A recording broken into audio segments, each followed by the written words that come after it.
Assalamu alaikum, my dear lovely students. Dear students, as you know, we are discussing about some important questions, and today's question is very much important for board examination point of view. This question have been asked so many times in your board examination point of view. And the topic is bulk matter and its properties. The topic is elasticity. And the question is, which is more elastic, steel or rubber?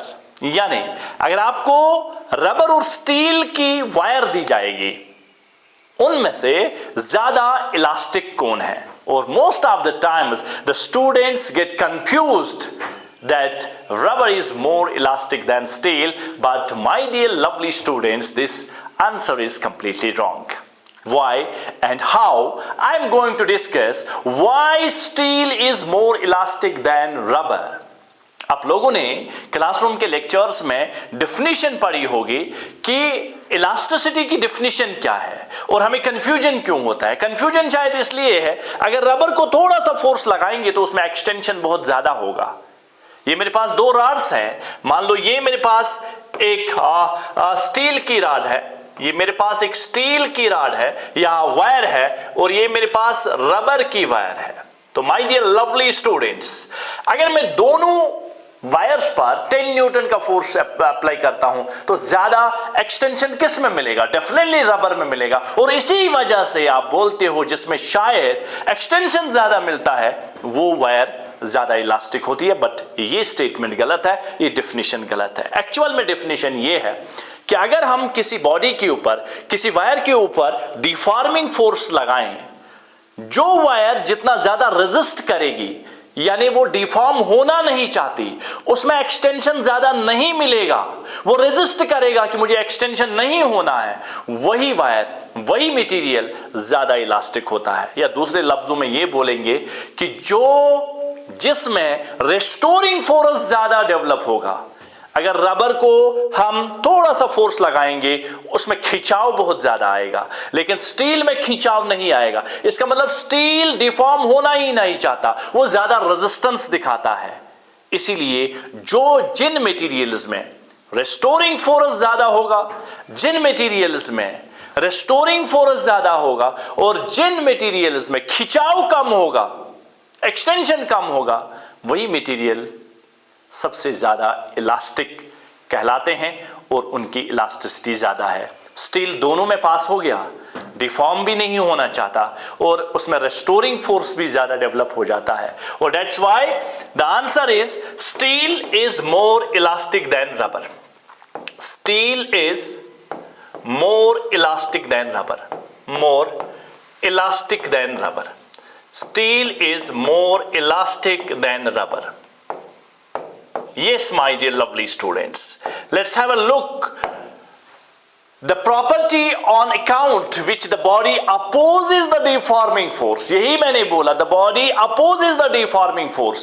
वो extension होना ही नहीं चाहता, ज्यादा नहीं होना चाहता, as compared to elastic जो हमारे पास रबर होता है उसमें एक्सटेंशन बहुत ज्यादा होता है, यानी वो डिफॉर्म अच्छे से हो जाता है. लेकिन ये वाला मटेरियल अपोज करता है the deforming force and regains its original shape and size on the repol of a deforming force is called elasticity. या तो रेस्टोरिंग फोर्स डेवलप ज्यादा होगा या तो ये अपोज ज्यादा करेगा. लेकिन अब मैं मैथमेटिकली बताऊंगा कि why steel is more elastic than rubber. उसके लिए मुझे यंग्स मॉडुलस पर जाना पड़ेगा. What is Young's modulus of elasticity? Young's modulus of elasticity, my dear students, as you know, Young's modulus of elasticity is that is Y जो है हमारे पास, Young's modulus Y, that is citrus, that is citrus. And what is citrus? Force by area, citrus divided by citrain. Yes, my dear students, and citrus is force divided by area and citrain is change in length divided by original length. ये definition हमने बहुत बार discuss की है. अगर हम यहां पर देखेंगे जिस मटेरियल का यंग्स मॉडुलस ज्यादा होगा वही मटेरियल ज्यादा इलास्टिक कहलाएगा. अब हम देखेंगे मैथमेटिकली हम देखेंगे, हम प्रूव करेंगे क्या वाकई Young's modulus of elasticity steel का ज्यादा है या कम है। तो my dear lovely students, let's have a look. अगर हमें 1 से ये जो ओरिजिनल लेंथ, मैंने 2 रॉड्स ले ली, इसकी लेंथ है L, और मैंने एक रॉड स्टील की ले ली और एक रॉड हमने, एक वायर हमने रबर की लेगी, और दोनों की लेंथ बराबर बराबर LL है। तो अगर हम यहां पर फोर्स अप्लाई करेंगे, अगर हम यहां पर मान लो हमने फोर्स अप्लाई किया, कैपिटल F हमने फोर्स अप्लाई किया, उसमें चेंज इन लेंथ जो है डेल्टा L ऑफ स्टील इतना एक्सटेंशन मिला, डेल्टा LS हमारा एक्सटेंशन मिला स्टील के केस में जब हमने कैपिटल F अप्लाई किया। अगर हम same force, same capital F वाला फोर्स यहां अप्लाई करेंगे तो मेरे ख्याल से माय डियर लवली स्टूडेंट्स यहां पर एक्सटेंशन ज्यादा होगा।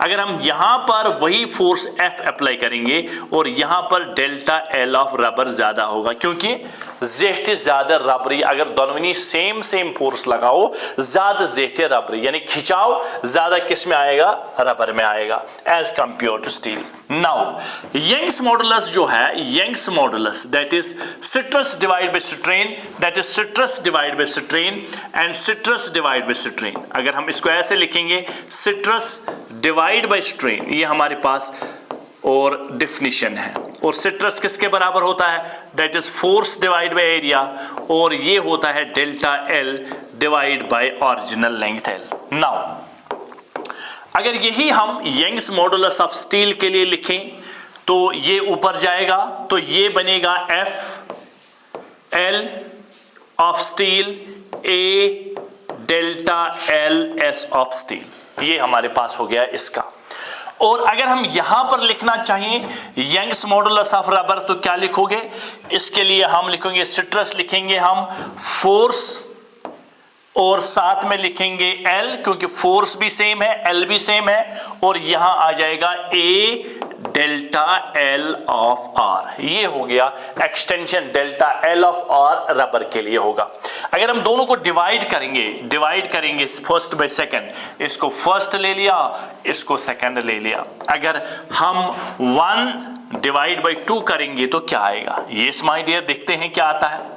अब देखिए ये हमारे पास है Young's modulus of steel divide by Young's modulus of rubber, that is FL divide by A delta S whole divide by FL divide by A delta L of R। Yes my dear students, अब ध्यान से देखना, इधर यहां पर FL तो गया, A और A तो गया, और जब ऐसे हम ऊपर ले जाएंगे तो हमारे पास आ जाएगा Young's modulus of steel divide by Young's modulus of rubber, वो हमारे पास आएगा डेल्टा, ये ऊपर चला जाएगा तो ये बनेगा delta R divide by delta L of S। Yes my dear students, let's have a look, यानी Young's modulus of steel divide by Young's modulus of rubber delta LR by delta S। As you know, अब delta LR ज्यादा है या delta LS ज्यादा है, definitely delta LR ज्यादा है, क्योंकि सेम फोर्स से एक्सटेंशन जो मिला वो रबर को ज्यादा मिला,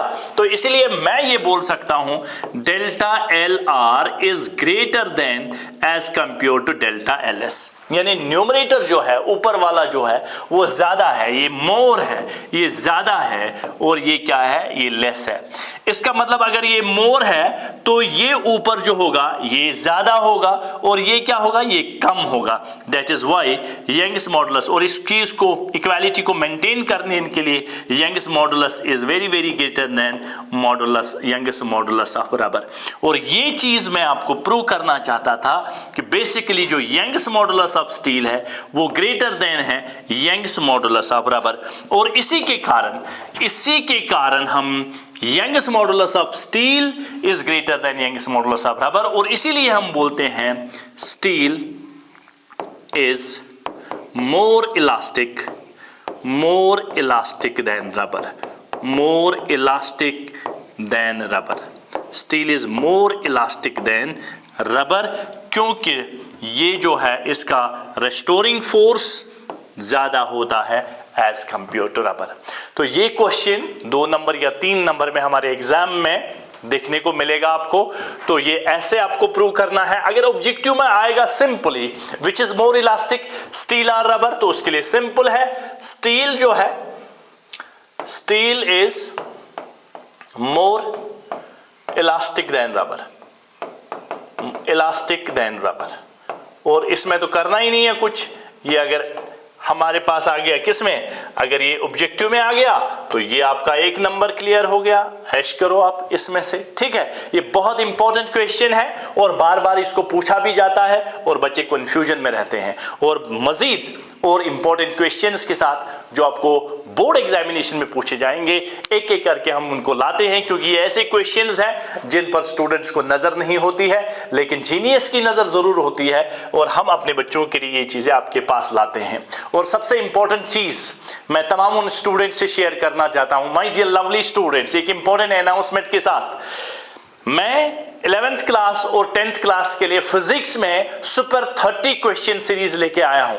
यानी ऐसे 30 क्वेश्चन डिस्कस होंगे। तो माय डियर लवली स्टूडेंट्स, यहां एक इंपॉर्टेंट बात ये है, ये सुपर 30 उन स्टूडेंट्स के लिए सबसे ज्यादा है जो बिल्कुल भी पूरे साल में कुछ नहीं पढ़े हैं। ऑनलाइन के लिए मैं ज्यादा बोल रहा हूं क्योंकि उन्होंने वैसे भी कुछ नहीं पढ़ा होता है, लेकिन ये उन तमाम स्टूडेंट्स के लिए है जो अब ऐसे मुंह ऊपर करके उनके ये सोचते हैं कि हम पास ही नहीं हो जाएंगे। लेकिन फैसल सर की 30 super 30 question series, super 30 question series में आपकी ये गारंटी है कि हम आपको अच्छे मार्क्स से पास कराएंगे।